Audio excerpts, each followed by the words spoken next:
नमस्कार भारतवासियों, सुप्रभात हो, जय मां।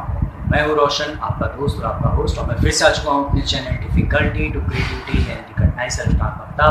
तो दोस्तों, अगर आपने अभी तक मेरा चैनल सब्सक्राइब नहीं किया है तो please like, comment and subscribe on my channel, ताकि मैं जान सकूँ कि जॉब, इंडस्ट्री और मोटिवेशन से रिलेटेड किस तरह की वीडियोज़ आप आगे देखना चाह रहे हैं। तो दोस्तों, आज से मैं एक नया सेशन शुरू करने जा रहा हूँ। इस सेशन में मैं जॉब इंडस्ट्री से रिलेटेड इन्फॉर्मेशन आप लोगों के साथ शेयर करूँगा। जॉब इंडस्ट्रीज का मतलब जितने भी तरह के जॉब्स मार्केट में अवेलेबल होते हैं और जिन जिन कंपनी से वो जॉब अवेलेबल होते हैं वो किस इंडस्ट्री को बिलोंग करते हैं और वहाँ पे करियर का क्या स्कोप है, इस बारे में आज हम बात करेंगे। तो शुरुआत करेंगे दोस्तों एफएमसीजी इंडस्ट्री से। एफएमसीजी यानी कि फास्ट मूविंग कंज्यूमर गुड्स। जी हाँ दोस्तों, एफएमसीजी इंडस्ट्री के अंतर्गत जो कंपनीज आती हैं ये होती हैं आपकी डेली नीड्स को मैन्युफैक्चर करने वाली, यानी कि आपका तेल, साबुन, शैम्पू, कंघी और आप लोगों की डेली नीड्स का सामान, जिसमें आपकी ग्रोसरीज यानी किराने का सामान भी आता है, इलेक्ट्रॉनिक आइटम्स जैसे TV, refrigerator, LED, washing machine. तो एफएमसीजी इंडस्ट्री में मेनली वो कंपनीज आती है जो आपकी डेली नीड के प्रोडक्ट्स को बनाती और मैन्युफैक्चर करती है, जैसे किराना, इलेक्ट्रॉनिक गुड्स और भी बहुत सारी चीज़ें।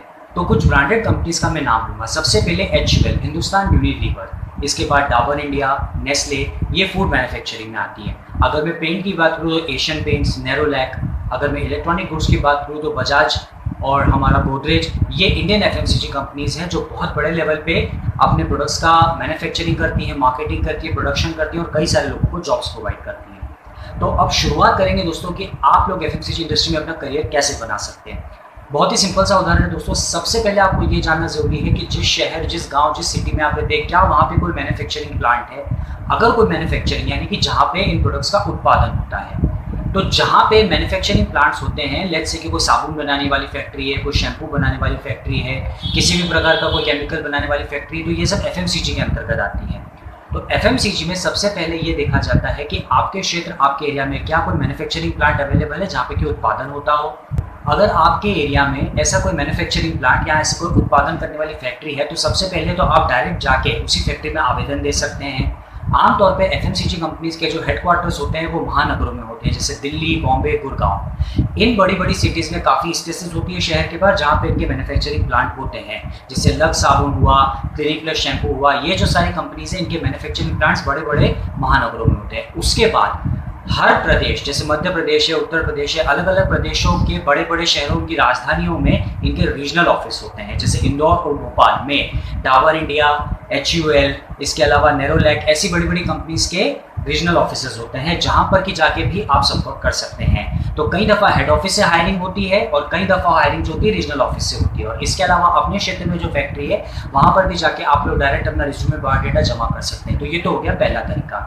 दूसरा तरीका ये होता है कि किस किस तरह की जॉब्स होती है। नंबर 1, प्रोडक्शन, यानी कि फैक्ट्री में जिस तरह के वर्कर्स की ज़रूरत लगती है, असेंबली लाइन में, मैन्युफैक्चरिंग में, टेक्निकल, नॉन टेक्निकल, हर तरह के लोग। दूसरा जो मेथड होता है वो होता है सेल्स एंड मार्केटिंग का। अब एज कम्पेयर टू मैन्युफैक्चरिंग, जहाँ पे कि उत्पादनकर्ता में अगर 10 लोगों की जरूरत है तो सेल्स एंड मार्केटिंग के लिए कम से कम 100 लोगों की जरूरत होती है। क्यों? क्योंकि उत्पाद तो एक जगह बन जाता है और उसका प्रचार प्रसार करने के लिए पूरे हिंदुस्तान में हर जगह सेल्स और मार्केटिंग की कैंडिडेट की आवश्यकता होती है कंपनीज को। अब ये सेल्स और मार्केटिंग के कैंडिडेट क्या करते हैं, ये अपना बैग उठाते हैं, कंपनी के सैंपल्स लेते हैं और रिटेलर्स, होलसेलर, मैंने आपको पहले भी एक वीडियो में बताया था कि मार्केट का बिजनेस सिस्टम कैसे चलता है। मैन्युफैक्चरर से डीलर, डीलर से होलसेलर, होलसेलर से रिटेलर, यानी कि वो किराने की दुकान जो आपके घर के बगल में है, वहाँ पर ये प्रोडक्ट्स जाते हैं और जो सेल्स और मार्केटिंग कैंडिडेट होते हैं ये वहाँ पे जाते हैं, उन प्रोडक्ट्स का डिस्प्ले करते हैं, उनको उनके फीचर्स, उनके प्राइस, क्या किफ़ायत है, कितना मार्जिन, इस बारे में बताते हैं ताकि किराना व्यापारी, छोटे व्यापारी या कोई भी थोक व्यापारी वो प्रोडक्ट खरीदे या उसकी एजेंसी को खरीदे। तो एक जॉब तो हो गया ये, एक तो प्रोडक्शन यानी फैक्ट्री में,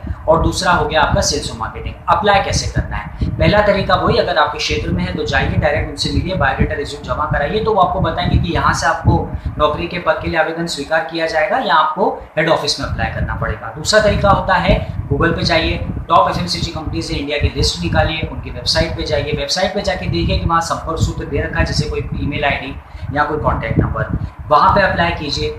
तीसरा तरीका ये होता है कि इस तरह की बड़ी ब्रांडेड कंपनीज कई दफ़ा अखबार में विज्ञापन निकालती है, वो देखते रहिए, इंटरनेट पे सर्च मारते रहिए। उसके अलावा ये लोग जो होते हैं ओपन कैंपस करते हैं, यानी कई दफ़ा ये लोग बहुत बड़े लेवल पे हायरिंग करते हैं, शहरों में, कॉलेजेस में जाके भी ये लोग हायरिंग करते हैं। तो ये तो हुआ इस तरीके का इनका सोर्सिंग स्ट्रेटेजी, यानी कि किस तरीके से लोग मैन पावर अपनी कंपनी में हायर करते हैं। अगली बात अब मैं करूंगा कि करियर और भविष्य कैसा है। देखिए दोस्तों, हर चीज़ में रिसेशन आ सकता है, लेकिन जो डेली नीड्स के प्रोडक्ट होते हैं, जैसे किराने का सामान हो गया, आपको दाल चाहिए, चावल चाहिए, आटा चाहिए, आपके घर में जो मूलभूत आवश्यकताएं हैं, तेल है, साबुन है, शैम्पू है, कंघी है, ये सारी चीज़ों का उत्पादन तो on an average regular basis पे होता है। तो इस तरह की इंडस्ट्री में अगर आप इस तरह की कोई कंपनीज को ज्वाइन करते हैं तो उसमें आपका भविष्य बहुत उज्जवल होगा। क्यों? क्योंकि यहाँ पे जो मूल वेतन होता है, महज कीजिए किसी फ्रेशर्स को ऐसी कंपनी हायर करती है, तो अगर वो अनुभवी नहीं है तो उसे ज़्यादा से ज़्यादा 10,000 15,000 इतनी तनख्वाह देती है। छोटे क्षेत्रों में, महानगरों में थोड़ी तनख्वाह ज़्यादा होती है, क्योंकि वहाँ पे रहने का कॉस्ट यानी मकान का भाड़ा, खाने पीने का खर्चा बहुत ज़्यादा होता है। तो अब अगर वो आपको इस तरह की फैसिलिटी देती है तो आप ज़्यादा पैसा कैसे कमाएंगे? वो इंसेंटिव देती है, यानी कि जब आपके द्वारा कोई डीलरशिप क्लोज होती है, महज कीजिए आप किसी किराने वाले के पास गए, उसने आपको 1 लाख का ऑर्डर दे दिया, महज कीजिए, उसका कुछ परसेंट 10% 15% आपको कमीशन मिलता है। तो 1 लाख का 10 से 15% हो गया आपका 10,000 से 15,000, तो 10 से 15,000 पगार और 10 से 15,000 आपका इंसेंटिव। तो इस तरीके से आप अपनी सैलरी के अलावा भी इस इंडस्ट्रीज में और इस इंडस्ट्रीज में आने वाली कंपनियों के अंतर्गत काम करके काफ़ी सारा पैसा कमा सकते हैं। तो मुझे लगता है कि एफएमसीजी इंडस्ट्री में जिन लोगों को अपना करियर बनाना है, उन्हें सबसे पहले तो जाके लिस्ट निकालना चाहिए टॉप एफएमसीजी कंपनीज़ की, या अपने क्षेत्र में ढूंढना चाहिए कि टॉप एफएमसीजी कंपनीज़ कहाँ कहाँ पे अवेलेबल हैं। तो इस तरीके से आप लोग अपना बहुत ही अच्छा करियर इस इंडस्ट्री में बना सकते हैं। तो आज के लिए इतना ही। एफएमसीजी इंडस्ट्री से रिलेटेड इन्फॉर्मेशन मैंने आपको दी। अगले वीडियो में मैं आपको फार्मा इंडस्ट्री, एनबीएफसी, बैंकिंग, इस तरह की इंडस्ट्रीज़ के बारे में भी अवेयरनेस के लिए वीडियोज़ बनाता रहूँगा। तो फिर से please like, comment, subscribe my channel, और मुझे बताइए कि आप लोग अवेयरनेस, मोटिवेशन या इंडस्ट्री से रिलेटेड किस तरह के वीडियोस देखना चाहते हैं। मैं बहुत जल्दी आपके सामने आऊँगा दोबारा। तब तक के लिए जय माधव बोलते रहिए और हमेशा खुश रहिए। Thank you very much. Stay fit, stay healthy and जय।